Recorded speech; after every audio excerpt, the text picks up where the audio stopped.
Teen Gamer here, and oh boy, 4.6 has been announced. So, as always, we gotta do our usual. We have to talk about it because it is discussion time, baby! Yes, 4.6 special program discussion time.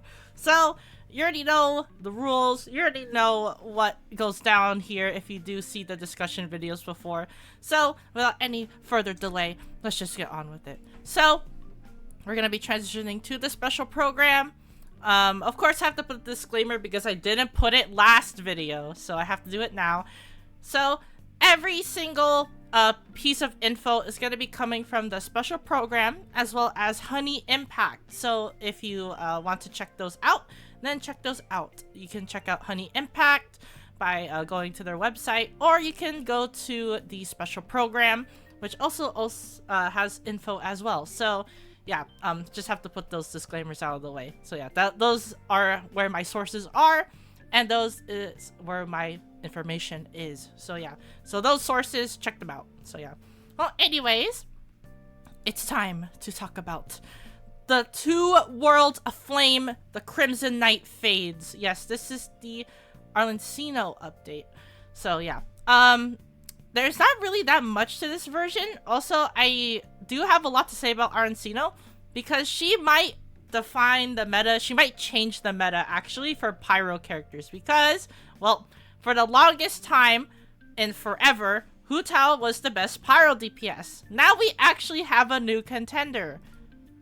arlecchino. Yeah, she is a pole arm pyro DPS. Yeah, a pole arm pyro DPS with a very, very unique build. Yeah, she has a very unique kit, a very unique build. She also has a unique artifact set that only works on her. She has a lot going for her. So yeah, I have to talk about her a lot in this video, so sorry if the arlecchino segment is gonna be taking up 20 minutes of this video, but there's just a lot to say about her. She is that meta defining. So yeah, but in short, pyro, pole arm, DPS, main DPS to be specific. I have to skip over to here. Yeah, so of course with the new character comes a new story quest, which is right here. I can't show off the gameplay bits of arlecchino. I don't think they did that though. I'm pretty sure. Yeah, they didn't show off arlecchino gameplay, which is weird. I guess they just want to, oh, never mind. It's right here. So yeah, she has a very unique kit. And by unique, I mean really unique. But before that, they showed off another thing as well besides the story quest. There's actually, yeah, as you see here, forced experience mode. Yeah, focused experience mode. So basically, when there are like two NPCs in the vicinity of a quest, you don't trigger the other one. You can literally just trigger the one that you're doing right now. So yeah, so for those people who have like multiple commissions or multiple quests that require like a lot of things to do, and then there's two NPCs in the vicinity, you can focus on one instead of just triggering the other one by accident, which is pretty cool. It means that you could just do everything at your own leisure, especially since you are doing the story quests, as well as the world quests as well, from the map. So yeah, pretty cool that they added this feature. It means that you don't have to do two things at the same time. You can just focus on one thing. So yeah. Well, anyways, they showed off their gameplay here. So arlecchino is pretty unique. She has a pretty good normal attack, all things considered. I think I could play the video right here. Yeah, since it is, yeah, as you see here, she has pretty unique normals. Look at that. Kablam. They're pretty fast. I mean, for pole arm characters, you expect that. So yeah, pretty fast. Look at that. So, her E, as you saw there, she pops it off at this frame. Yeah, there you go. So yeah. Okay, so when you do a charge attack, you basically become God mode, and then you do pyro damage. So yeah, it's really, really cool, really unique. Her E is also pretty good too. I think it enables her to do her charge attacks. I think they show it off here somewhere. I don't... Yeah, there we go. I think it's just gonna be shown off on the gameplay segment. Yeah, there we go. That's her E. So yeah, after that, you could just do a do pyro-infused normal attacks, and it looks pretty cool. So yeah, her main bread and butter is gonna be her E and her Q, because for her E, it allows her to do what she does best, which is doing stacking. There is something in the game called Bond of Life stacking, which I will be going over well, after they showcase this gameplay right here. But Bond of Life stacking is gonna be pretty new, since it is an arlecchino thing, and I think arlecchino is the only character in the game who actually uses Bond of Life stacks. So yeah, but all of her stuff is related to Bond of Life. The more Bond of Life you have, the more damage you do on your attacks. So yeah, basically what I'm trying to say is the more you gotta stack up a lot of Bond of Lives to do a lot of damage with arlecchino, which is basically her main gameplay. And also, this also ties to her Q as well. But as you see here, if you see in the bottom, she gets Bond of Life. You also, if you have more Bond of Life, you get Blood Directive, which also gives her a lot of normal attack damage. And then you also decrease your HP as well. So think of it like basically Hu Tao. She's literally just Hu Tao. So yeah, and that's her burst right here. I think they show it off somewhere.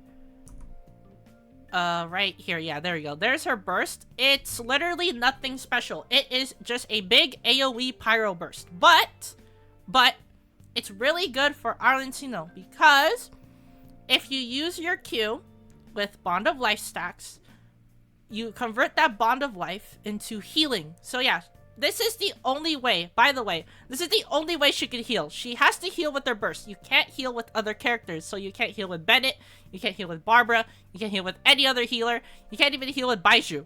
You can't even heal with food in the Abyss. Well, like, you need food in the Abyss.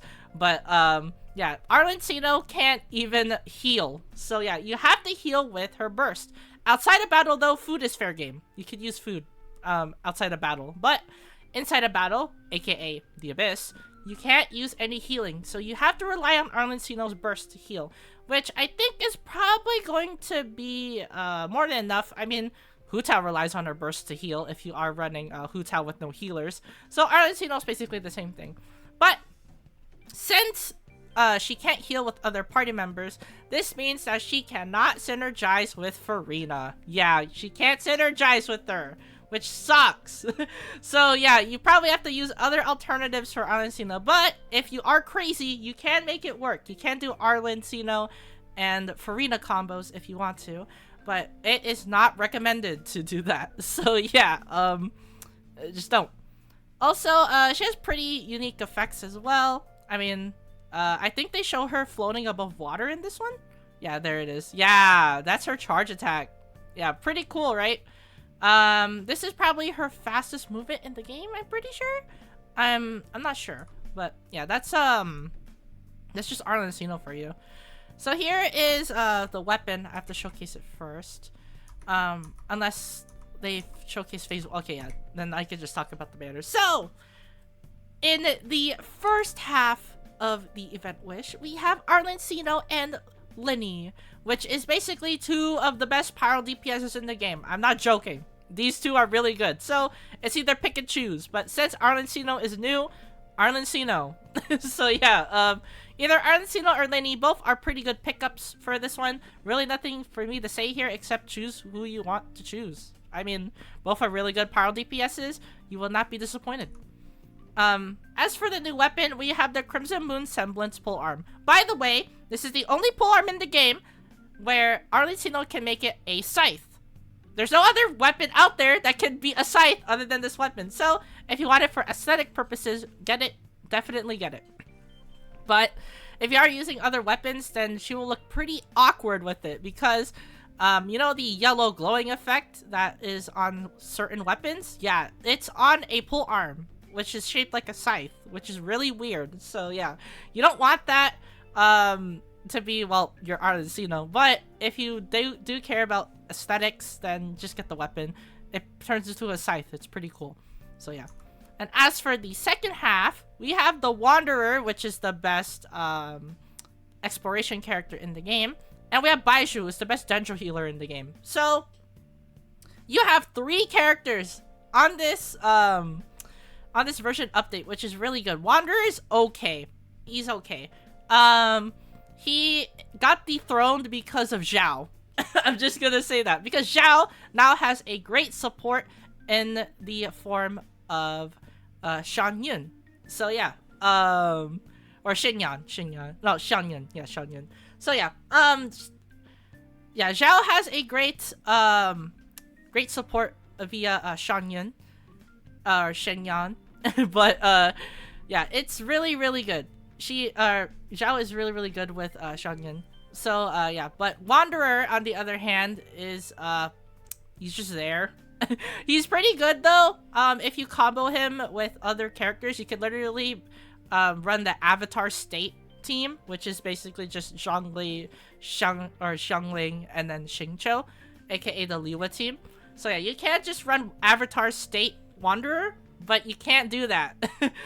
You can also I guess try to mix them up as well via soup teams, but really it depends on what your Wanderer is here for. If you want to build them as a main DPS, you can build them like that. If you want to build them as an exploration character, you can do that as well. But he's there for animal DPS purposes. So if you don't have an animal DPS, then you can get Wanderer. He's pretty cool. I'm not gonna lie. Even though I said pretty bad things about him, he's actually pretty cool. He's actually unique kit, unique gameplay. He's actually extremely good. Don't sleep on him. Actually, don't sleep on him.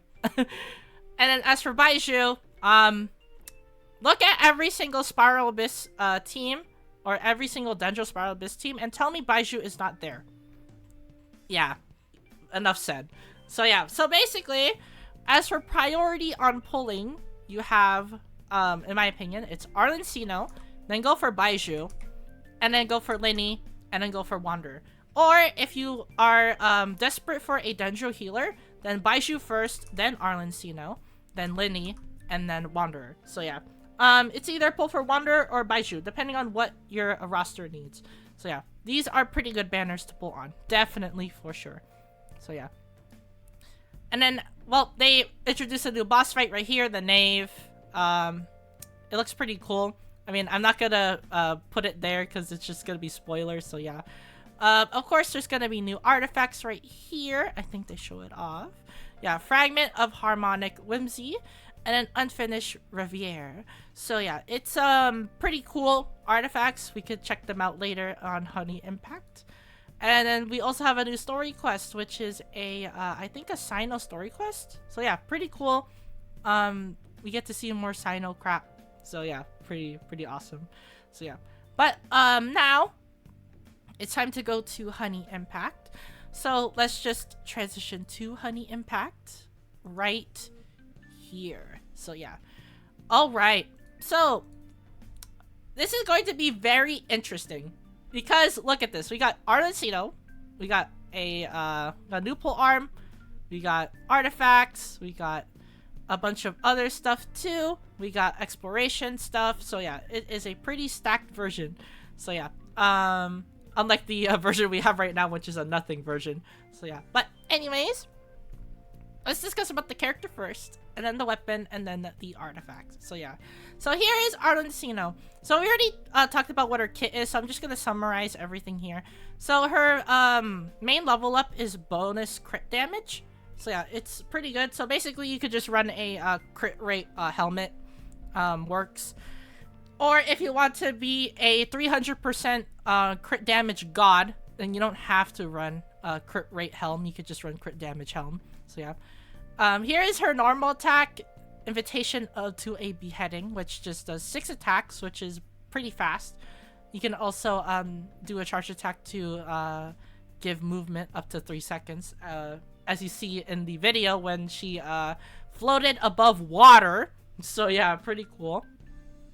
Also, when arlecchino has equal or greater to 20% of her max HP, or has Bond of Life equal to 20% max HP, she will enter a state where she does pyro damage, which is pretty cool.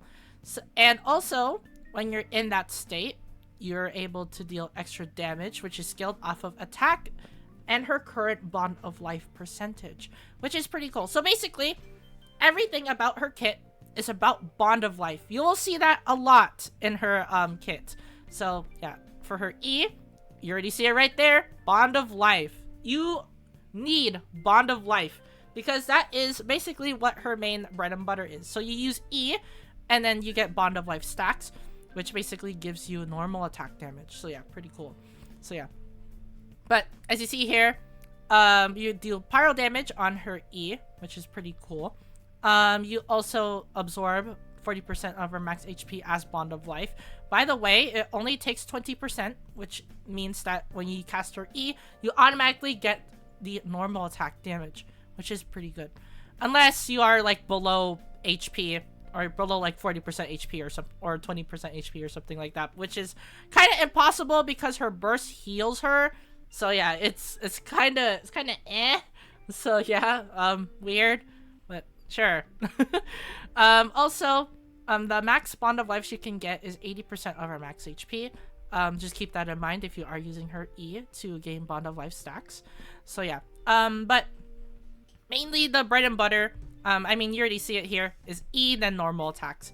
And then if you're low on HP, you use your Q, which is Bale Moon Rising, which does AoE pyro damage, and also it clears the cooldown of All is Ash and heals her, which is basically her E. So basically, you could do EQE. Yeah, you think that's not broken enough?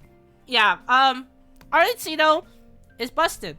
Super busted. And also, she heals off of Bond of Life and attack. Guess what? She's a DPS. She needs attack anyway. So, she's gonna be healing for a lot. Remember Hu Tao's heal? Where she is healed based off of her max HP? Yeah, this thing is basically the equivalent to that. Pretty good. Pretty good. So, yeah.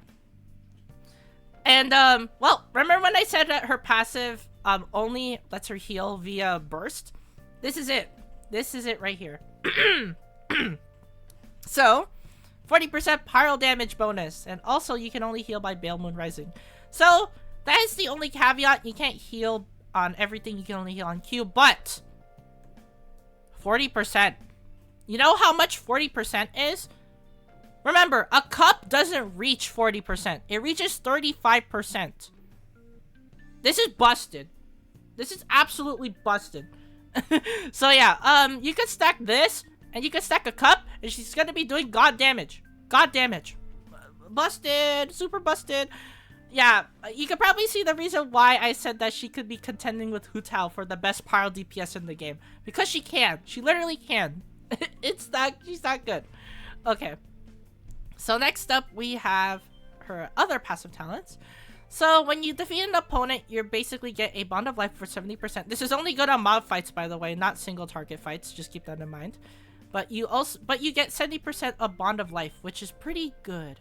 And also you get Blood Debt Due, which is, I think, tied to her normal attack. Unless it is just a E only thing, I think. I don't know if it's an E only thing or if it's a normal attack or if it's a passive talent only thing.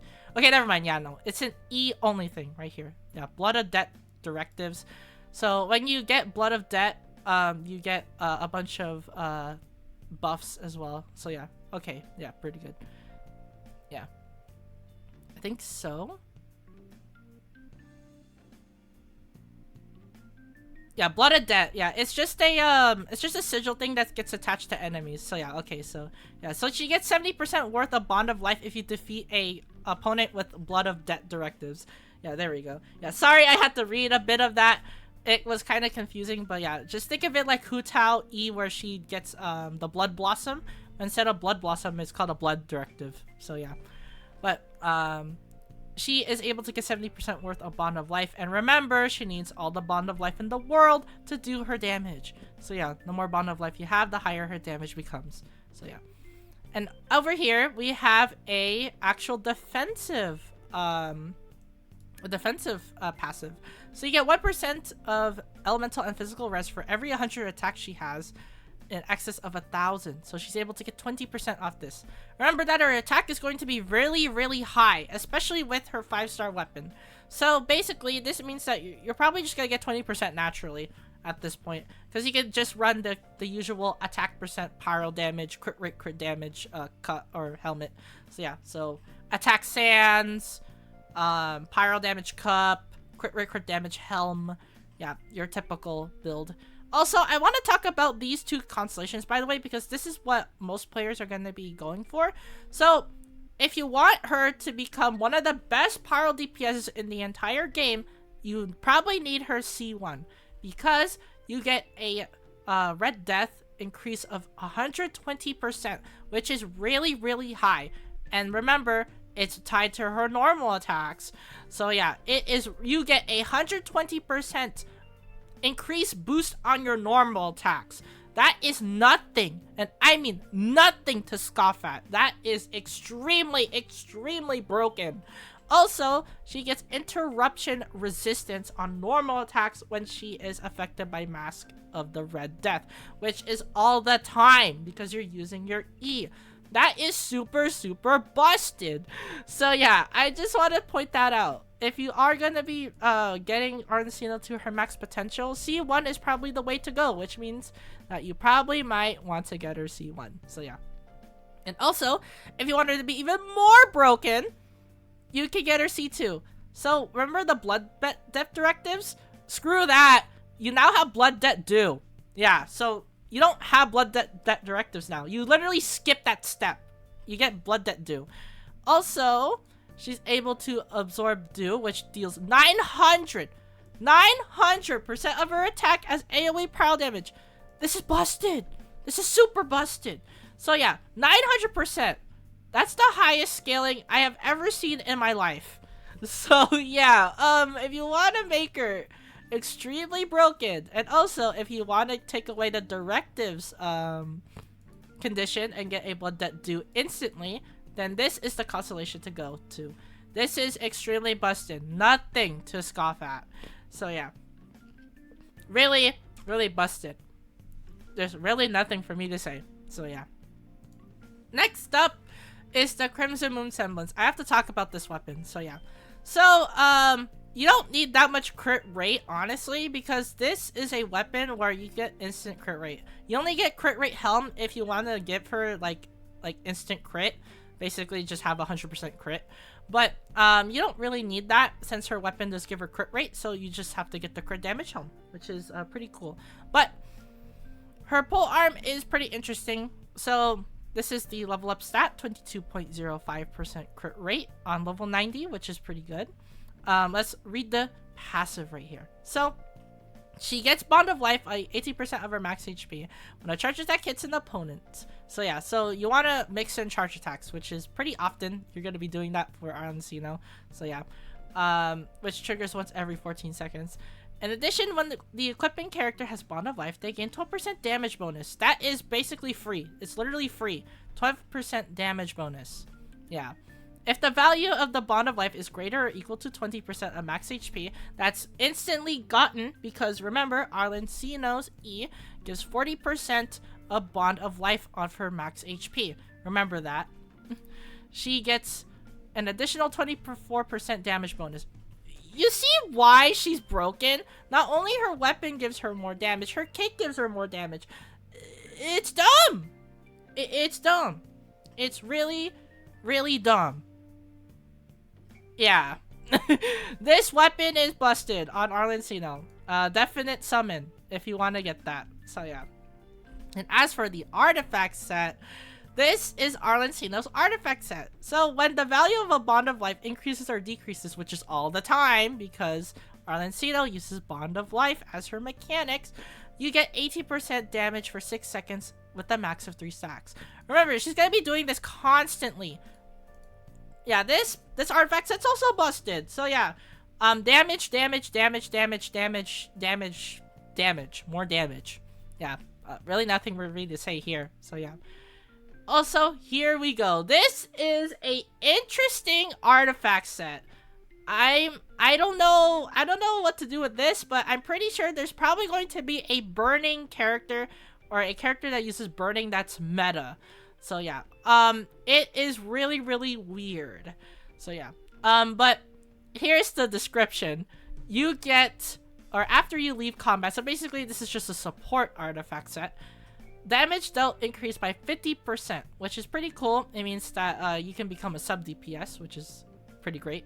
In combat, if no burning opponents are nearby for more than 6 seconds, this damage bonus decreased by 10% per second until it reaches 0%.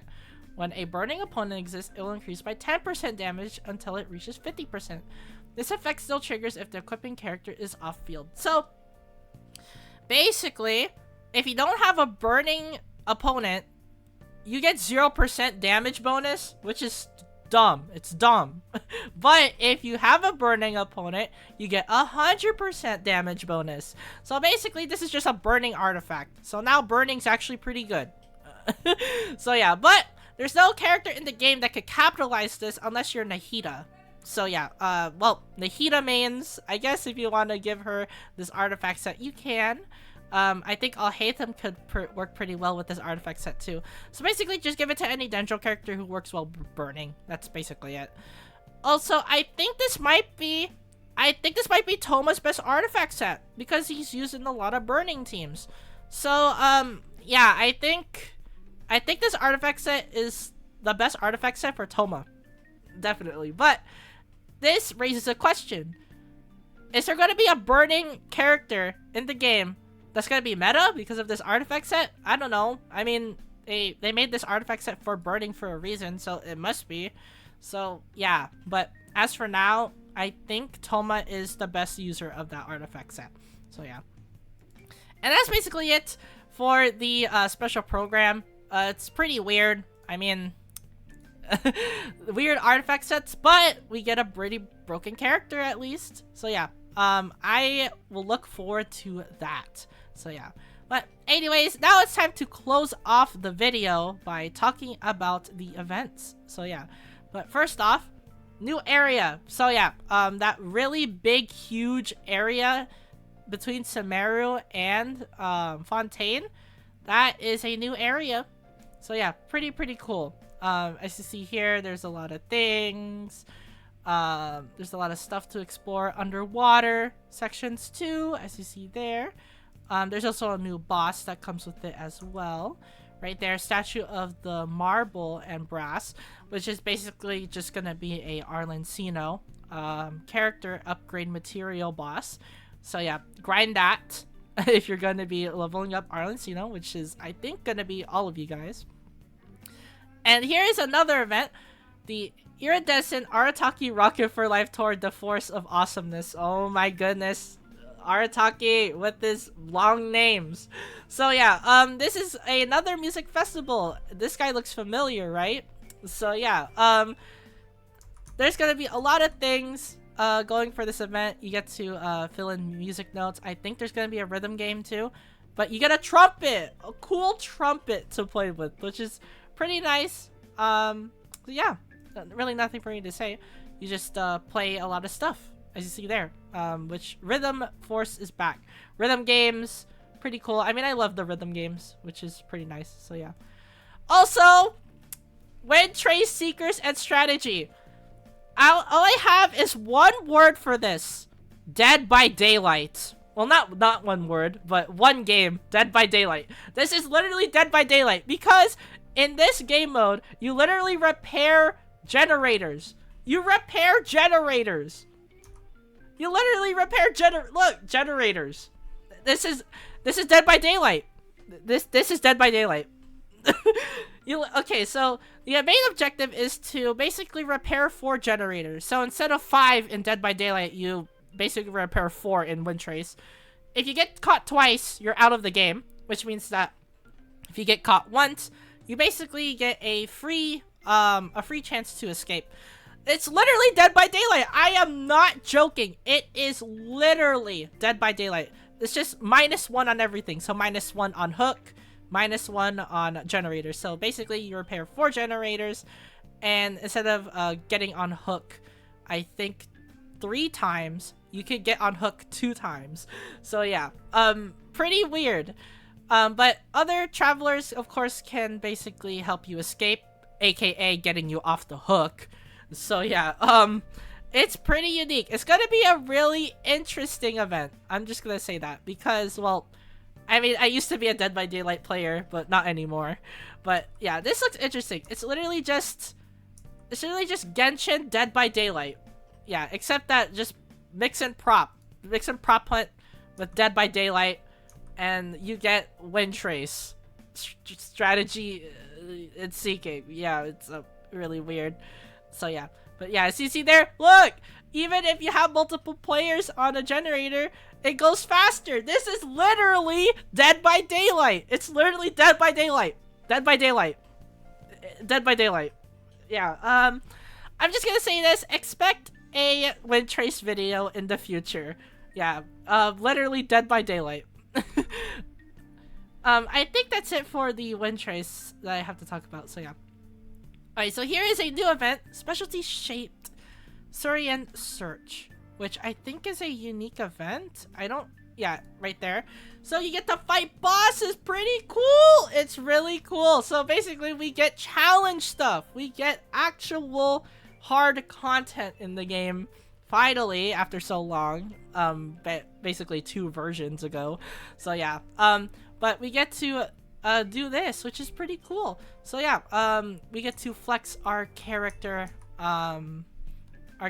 builds, our character teams, and well, expect a future video on this because this is a hard content thing. So yeah, I always have to do a let's say on those. So yeah, Vibro Crystal Applications is back too, which means that you're able to get wacky buffs and you're able to challenge domains, which is pretty cool. Yeah, really nothing for me to say there. We also have a Genius Invocation TCG update with Hydro Herald, the Crab, Shinobu, and then Farazan, which is pretty cool. We also have Overflowing Mastery, that's also making a comeback as well. There's also new system optimizations as well, right here. I think they show it off. Yeah, there we go. Serenity Pot. So you basically get quick obtain function. So basically, what they're trying to do right here is if you're missing a couple furnishings, so let's say here, you can do a quick obtain on furnishings. So basically you don't have to like go through multiple menus to get the items that you want. So yeah, you don't have to take a screenshot and then check what you're missing. You can literally do it right there in the comfort of your own menu. So yeah, pretty cool. Also, it optimizes a bunch of other things as well, like blueprints, shops, and other stuff, discounts on certain things as well. Pretty cool. Also, we have new avatar icons as well. As you see there, there's a lot of characters that we are all familiar with our travels on our story quests, which is pretty cool. So yeah, these are world quest characters, which is pretty nice. I mean, look at that. It's Neza. So yeah, also, the treasure magnet is now buffed, so now when you use it, it appears on the map. So yeah, pretty cool. Finally, we don't have to scramble around all over the place to look for chests. So yeah, pretty nice. And of course, we have the third Fontaine OST album, which is pretty nice. And that is basically it for this discussion video. So yeah, 33 minutes. I think that's the timer. Yeah, 33 minutes. I recorded for 33 minutes. So it's basically shorter than the special program. Thank goodness. So yeah. But anyways, thank you guys for watching this discussion video. I hope you guys enjoyed my commentary as well as my ramblings. So yeah, thank you so much for watching. Well, anyways, if you like this discussion video, make sure to leave a like down below. And if you're new to the channel, be sure to subscribe and turn on the notification bell to not miss out on a single Genshin upload that I do. Any amount of support is greatly appreciated. Liking and subbing helps fuel my passion for making these videos. So thank you guys so much for all the support. I wouldn't be here without you guys. So thank you from the bottom of my heart. So yeah. As for the comments, what do you think of this version? Do you think it's good? Do you think it's bad? Are you hyped for arlecchino? Are you hyped for the new map? What do you think about the new Wind Trace? What do you think about Dead by Daylight win trace? Let me know in the comments down below. And as always, thank you guys for watching this Genshin discussion video, and I'll see you guys in the next Genshin video.